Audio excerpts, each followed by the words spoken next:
कथाटा बढ़िया कर शुणु मु दिल्ली पलैली जाके 8 वर्ष आली 8 वर्ष रु मो स्त्री बसंती वर्ष कलेक्शन ना ना फोन ना कि ना झील ता पाखे अच्छी है सी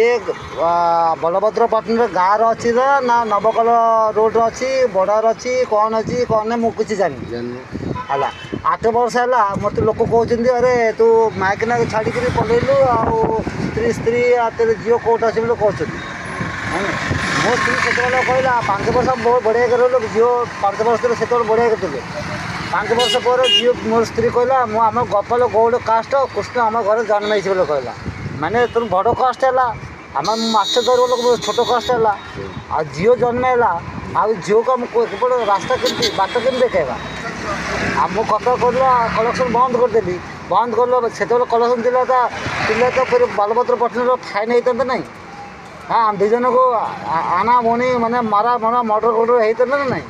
मैं 8 वर्ष दूर रही कौन मुझे भूल करली हाँ से बढ़िया अच्छी मुझे ठीक अच्छी झील अच्छी 14 वर्ष है 6 वर्ष पर बाघर करूँ क्या को बाघर करूँ ओडिया को बाघर ना तेलुगु बाघर करूँ हाँ देख बापार ना आसो ना से बो ना आसो तुम दी जन चाहिए कौट कर हाँ ये जो बाहर कर तुम दी जन कर चाहिए कौट कले भल हाँ जे जगन्नाथ सन्तोष संग संतर्क कथा मत न जानिक मो स्त्री कौन कला।